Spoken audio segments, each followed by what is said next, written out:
მოგესალმებით ქაუტონდიანე, მივესალმებით ჩვენს მაყურებელს, მადლობა ამ შესაძლებლობისათვის. კი, სწორად ბრძანეთ, ჩვენი შემოთავაზების და ინიციატივის მიზანი არის, რომ ის არარაციონალური დღეის მდგომარეობით გადასახადი ზღვარი გამბაჟების, რომელიც დაწესებული არის საფოსტო გზავნილებზე, ძირითადად საფოსტო გზავნილების ონლაინ გაყიდვებზე, 300 ლარიანი ზღვარი, რომლის ზემოთაც იბეგრება ნებისმიერი თქვენი ონლაინ შესყიდვა,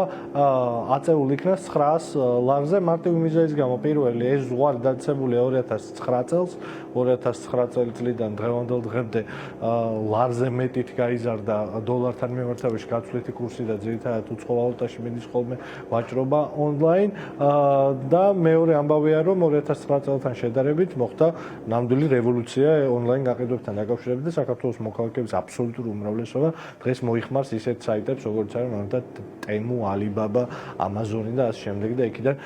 იწერს პროდუქცია და ჩვენი ასობით ათასი მოქალაქე არის უბრალოდ შეწუხებული იმ ერთის ბიუროკრატიით და მეორე უაზრო გადასახადით, რომელსაც იხდიან 300 ლარიან ზღვარზე. ჩვენ ვამბობთ, რომ ეს ზღვარი დღეს მდგომარეობაში ადეკვატური იქნება 900 ლარზე რო იქნას აწეული და 900 ლარის ზემოთ ნებისმიერი შენაძენი უკვე რა თქმა უნდა დაიბეგროს და დაიკისროს საუბრობთ დღეს რომ ეს რაღაც 14 მილიონს დააკარგინებს ბიუჯეტს, არა?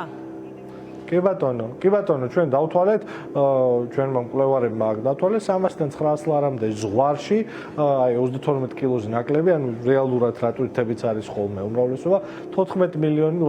ლარს დააკარგინებს მხოლოდ საქართველოს ბიუჯეტს და საქართველოს ბიუჯეტისთვის 14 მილიონი ლარი არაფერი არ არის, მის კომპენსირება შეიძლება არ ვიცი მე-13-დით ან მე-4-დით ნებისმიერი ერთ-ერთი სამინისტროს საავტომობილო შესყიდვის, რომ რა ვიცი, 5 წლით გადაავადონ საავტომობილო ახალი ავტომობილები შესყიდვა და ბოლო მოდელის მანქანებით არიანო, სამაგეროდ საქართველოს 100,000-ობით მოქალაქე ნახავს ამით ჩვებას და ეს არ არის უბრალოდ რაღაცა კომფორტი ქაუტონდიანა, უამრავი, აქვეც ვიტყვი 100,000-ობით საქართველოს მოქალაქისთვის, ეს არის შემოსავლის წყარო, ბევრი ადამიანი ამ ონლაინ შესყიდვით ყიდულობს პროდუქციას, მაგალითად Temu-ზე, ჩინურ საიტზე, რომელზეც კაპიკებში ყიდულობს რაღაცა პროდუქტს და შემდეგ ადგილზე ყიდის და მცირე და საშუალო ბიზნესი არის ის, რაც ეკონომიკას ამუშავებს. და მცირე და საშუალო ბიზნესი არის ის, რაც საქართველოს ოჯახებს კვებავს და ყოველდღიურ სარგებელი მოაქვს მათთვის. ამიტომ ხელი შეუწყოთ მცირე და საშუალო ბიზნესს და ხელი შეუწყოთ ჩვენი თანამოქალაქეებს, რომელიც ცდილობს, რომ ფასებთან ამ ფორმით იბრძოლოთ, იმიტომ რომ აქ ხო იგივე ამბავთან მივდივართ. იგივე პროდუქცია, მაგალითად, რომელსაც ჩვენი თანამოქალაქეები ყიდულობენ ჩინურ საიტებზე მაგალითად 300 და 400%-იანი ფასდამატით იყიდება ზუსტად იგივე პროდუქტი მაგალითად საქართველოში და ამას ხო კარგი ცხოვრებისგან არ აკეთებენ ჩვენი თანამოქალაქეები, აკეთებენ იმიტომ რომ იმ გიჟური ფასების კრიზისის გამო, რომელიც ამ ქვეყანაში კობახიძის გამო და ივანიშვილის ბანდიტური რეჟიმის გამო არის და გაძვირებულია ყველაფერი კატასტროფულად და აგერ გუშინ იყო საკსტატის მონაცემები და კიდევ ყველაფერი გაძვირდა ამას ებრძოლონ და რაღაცა შეღავათიან ფასად არჩინოს საკუთარი ოჯახი და იარსებონ. ამისთვის არის, ამიტომ ვითხოვთ რომ ეს ზღვარი გაიზარდოს. ძლიერ საქართველოს ხელისუფლებაში მოსვლისთანავე ასეთი ძალიან ბევრი მცირე ცვლილებას მოახდენს და ამ ცვლილებასაც ყისერად განახორციელებს, მაგრამ აი ამ სერიულ მატყუარებსაც ვაძლევთ საშუალებას, რომ მათ გამოასწორონ თავის ეს უკვე ნახევარწლიანი ტყუილი ფასებთან ბრძოლის და მინიმუმ ეს მაინც გაუკეთონ საქართველოს მოქალაქეებს, საწვავზე აქციზის განახევრება თუ არ უნდათ და დღეგეს გადასახადის შემცირებას ასუსტებთ მინიმუმ ეს გაუკეთოს. ამ ხრივ თაზო თქვენ ეს თქვათ თქვენი ინიციატივა ეფუძნება თუ არა ასევე კომუნიკაციას ადამიანებთან, რომლებიც ამ თემაზე ჩივიან და აქვთ რაღაც პრობლემები და ამბობენ რომ კაი კარგი იქნებოდა რაღაც ამ ხრივ განწყობა როგორია, იმიტომ მართლა ძალიან ბევრი იყენებს ამ საიტებს, ჩემი ირგვლივ არის ეს თქვათ გამოწერის ბუმი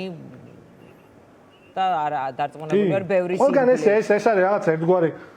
მოხმარებითი რევოლუცია ხო განსაკუთრებით კოვიდის ამბების მერე საქართველოში ის რაც გვეგონა რომ დიდი ხანი არ შემოვიდოდა მართლა შეიძლება იყო ამის რეალური პროგნოზი რომ დიდი ხანი თქვა ჩვეულებრივი საცალო გაყიდვა არ გადავიდოდა ონლაინ ეს მოხდა ესე გადავიდა ამას დაიხმარა რა თქმა უნდა ზოგადად სოფლიოში კომუნიკაციების და ეკონომიკური დიდი ცვლილებები და ისეთი საიტები რომელიც რაღაცა ძალიან იაფად ყიდიან პროდუქტებს საქართველოს ჩამოგდ როგორც არის Alibaba, Temu და სხვები მაგალითად ეს ჩინური პლატფორმები, ამან გამოიწვია ეს ყველაფერი, რომ ბევრი ხალხი იქით გადაინაცვლა, კიდევ ერთხელ ვამბობ, იმიტომ რომ ძალიან დიდ შეღავაც ნახულობს ძალიან ბევრ პროდუქციას და რა თქმა უნდა ეს არის გამოძახილი იმ ჩვენი ბევრი ჩემიც და თქვენიც გარშემო ძალიან ბევრი ადამიანის და ჩვენიც ზარწმუნებული ვარ პირადად, მაგრამ ყველაზე მეტად იმ ადამიანების, რომელსაც აი ამ თვეების მანძილზე როცა ჩვენ დავდივართ საქართველოში, თბილისშიც, რეგიონებში სხვაგან ხშირად ვისმენთ. გარემოვაჭრეები იქნებიან ეს ბაზრობები, სხვაგან ბევრი ადამიანი, ვინც პირდაპირ ვამბობ, ლუკმა პულს შეულობს და თავს ირჩენს, მათთვის ეს არის კატასტროფა, მათთვის ეს არის ძალიან მძიმე. 300 ლარი არაფერი აღარ არის დღეს. სამწუხაროდ 300 ლარი არაფერი არ არის. მაშინ, როდესაც ეს ზღვარი მიიღეს, ეხლა რაღაცა ის არ მინდა გამომიც აპოლოგია, უბრალოდ ფაქტების ასახავს ეს ჩემი ფრაზა. მაშინ 2009 წელს გაცვლით კურსი $1-დან იყო 1 ლარი და 62 თეთრი. დღეს არის 2 ლარი და 62 თეთრი და ხო არის არა ძალიან დიდი სხვაობა ამაში და მათ შორის იმაშიც რომ ხო მაშინ როდესაც 2009-ში ეს მიიღეს ალბათ 1-2% იქნებოდა საერთო მოხმარების ონლაინ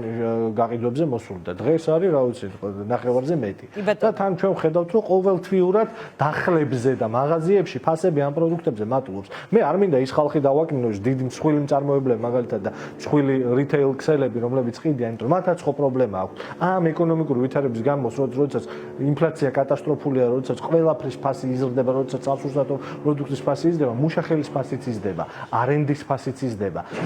კომუნალური გადასახადების ფასიც იზრდება. შეგახსენებთ რომ 30% გაიზარდა დენის გადასახადი, გაიზარდა გაზის გადასახადი და იმ ადამიანებს, რომლებიც იმ ბიზნესებს, რომლებიც საქართველოში ოპერირებენ და მაღაზია უნდა ქონდეს გამყიდველი ყავდეს, იმისთვისაც გაძვირდა ყველაფერი, შესაბამისად ის აი ამ თავის ფასნამატში პოულობს გამოსავალს, მაგრამ ონლაინ გაყიდვები არის რეალობა, ონლაინ გაყიდვებზე ასობით ათასი ჩვენი თანამოქალაქე არის გადაცვლა, იმიტომ მარტივი ამბავია, გაზარდონ ზღვარი 300-დან 900 ლარამდე 14 მილიონიანი ზარალი საქართველოს ბიუჯეტს, აი რა ვიცი, პირდაპირ გეუბნებით, მე რომ მათ ადგილას ვიყო,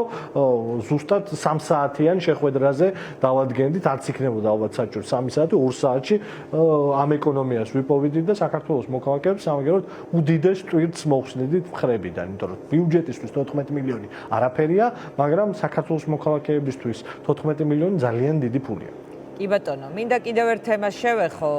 თაზო, ეს ეხება სტუდია მონიტორის ფილმს კოლცენტრების თემაზე. გაეცანით თუ არა ამ ფილმს და რა დასკვნა შეიძლება გამოიტანოთ, რა დავინახეთ, რა აჩვენა ამ ფილმმა, სადაც საუბარია კოლცენტრების საქმიანობაზე, იმაზე რომ მაგალითად ჩარშან გამოვლენილი და დაყადაღებული თაღლითური კოლცენტრების თანამშრომლები, ხელმძღვანელებიც და ასე ვთქვათ, უშუალო ოპერატორებიც სტუდია მონიტორმა ისევ ერთად აღმოაჩინა ერთ შენობაში თვეების განმავლობაში იყრიდნენ თავს, რაც მიანიშნებს, რომ ეს საქმიანობა გრძელდება ამ კონკრეტულ შემთხვევაში დიდი ალბათობით.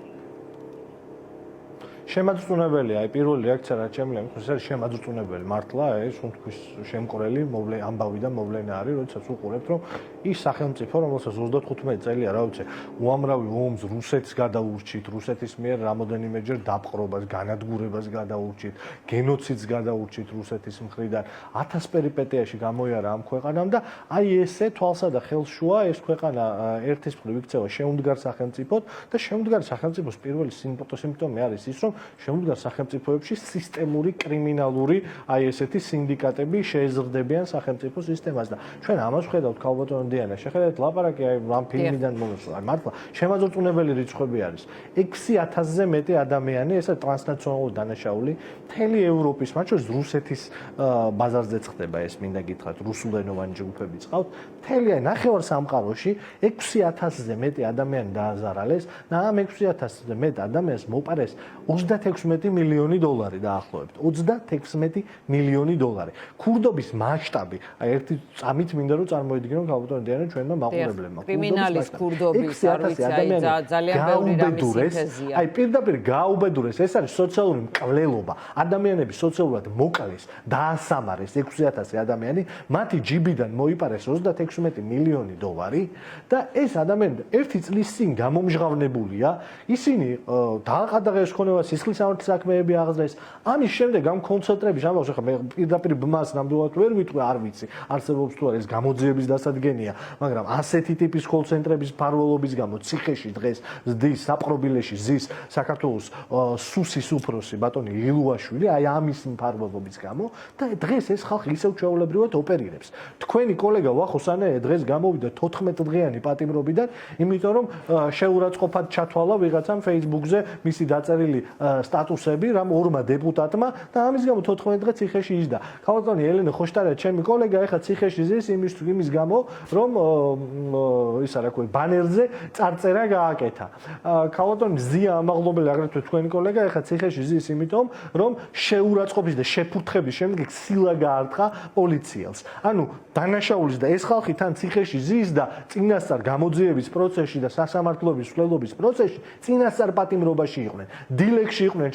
ჩაგდებული თითქოს ტერორისტები და ბანდიტები იყვნენ. და აი ეს მართლა ნამდვილი ბანდიტები. არ მოვერიდები ამ ტერმინს, კაცი ჭამიები. ამხელა დანაშაულში არიან მხილებული ხალხო 6,000 ადამიანის გაუბედურებაში და 36 მილიონი დოლარის მოპარვაში და თითქოს არაფერი არ შეცვლილა მათთვის. იგივე მანქანებით დადიან მეგობრებო, რომელიც დაყადაღებული აქვს წესით და ისევ იგივე საქმიანობას აგრძელებენ. და კითხვა ისმის, ლილუაშვილი რომ მფარველობდა აი ესეთ არარაობებს, აი ესეთ მონსტრებს. ეხა ვინ მფარველობს? ანუ არ გამკრალა ხო არსად? ამას ვამბობთ ამდენი ხანია ლილუაშვილის დაჭერის მერე რომ ერთი კაცი გვანახეთ მასთან ერთად ვისაც მფარველობდა კაცო მფარველი ხო დაიჭირე და ვის მფარველობდა ვის კრიმინალს მფარველობდა ერთი კაცი გვანახეთ და ვერ გვანახებენ თურმე იმიტომ რომ დადიან იმით რა ქვია ბოლო მოდელის მანქანებით დაკრიან ქალაქში ცხოვრობენ ჩვეულებრივად თავის ანგარიშები დაყადაღებული აქვს მაგრამ ოჯახის წევრების ანგარიშებით ოპერირებენ და აი ამ ჯოჯოხეთში ვცხოვრობთ ანუ ეს ნორმა იქცა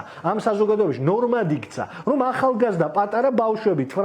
18-17 წლის გოგონები და ბიჭები, რომლებიც ნიჭიერები არიან თან, იმიტომ რომ კარგად ფლობენ უცხო ენებს, კარგად ლაპარაკობენ, კარგი გამყიდველები არიან, ხო? სეილსმენები ეგრეთ წოდებული, მათ ცხოვრებასაც ანგრევს აი ეს სისტემა. ანუ ჩვენ გადავიქეცით, აი ასეთ ქვეყანა იყო რამოდენიმე წლის წინ ალბანეთი. ალბანეთი იყო ასეთ ქვეყანა, რომელიც დაკავშირებული იყო ტრაფიკინგთან, ნარკოდანაშაულთან და თაღლითურ კოლ-ცენტრებთან. საქართველოს იქცა ამ ქვეყანად. საქართველოს ცოტა ხანში არავის აღარ ემახსოვრება, რომ არის ვეფხისტყაოსნის სამშობლო, რომ არის უდიდესი კულტურის სამშობლო. საქართველოსზე საერთაშორისო ყველგან ოღონდ. ამას ის არა აქვს გეოპოლიტიკური გემოვნება. აბსოლუტურად ყველგან იქნება თაღლითების ქვეყანა. თაღლითების ქვეყნის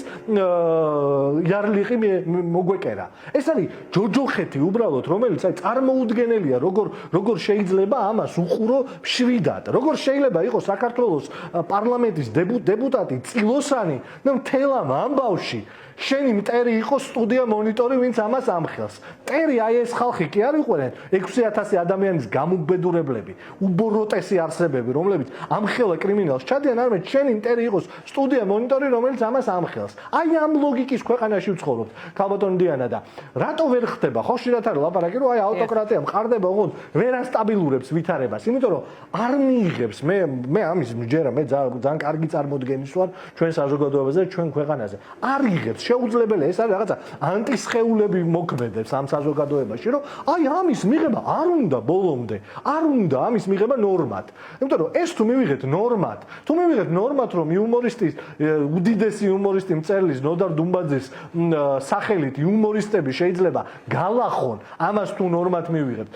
თუ მივიღებთ რომ 6,000 ადამიანის ცხოვრების დამანგრეველი რაღაცა კოლ-ცენტრი ეს ხო ერთი არის ასეთები არის ათობით და ასობით და ათასობით ასეთი კოლ-ცენტრი ოპერირებს რომ მილიონობით ადამიანის გამუბედურებლები არიან ისინი ვინც კარგად მშვიდად ფუფუნებაში უნდა იცხოვრონ და ჩვეულებრივი პატიოსანი ამ ქვეყნის მოქალაქეების სამსახურიდან უნდა გამოყარონ Facebook პოსტების და პოლიტიკური გემოვნების გამო თუ ამას ნორმად მიიღებს ეს საზოგადოება მაშინ დამთავრებულია საქართველო და შეუძლებელია ეს ნორმად მიიღო შეუძლებელია ეს შეიძლება ნორმად მიიღოს ისეთი მახინჯი აზროვნების ადამიანები რა ვიცი როგორც ქალბატონი წილოსანი ვიღაც ზარქუები და სხვები იმიტომ რომ ისინი ყველანი ამაზე ხელს ითმობენ ეს არის ჯოჯოხეთური სისტემა რომელიც ბოლოს ივანიშვილთან მიდის ქალბატონი დიანა შეუძლებელია რომ ხელისუფლების უმაღლესი შტო არ მფარველობდეს იმას რომ ხალხი რომელსაც ქონება აქვს დაყადაღებული და რომლის წინააღმდეგ სისხლის სამართლის საქმეები აღძრული ისინი ჩვეულებრივად ცხოვრობდნენ დილის 9-დან 6-მდე სამსახურში დადიოდნენ ისევ ადამიანების გაუბედურების მიზნით ესე იგი ამაზე ხელს ითმობს ყველა მადლობა ძალიან დიდი მადლობა თაზო დათუნაშვილი პასუხობდა ჩვენ კითხვებს რეკლამის შემდეგ დავბრუნდებით პირდაპირ ეთერში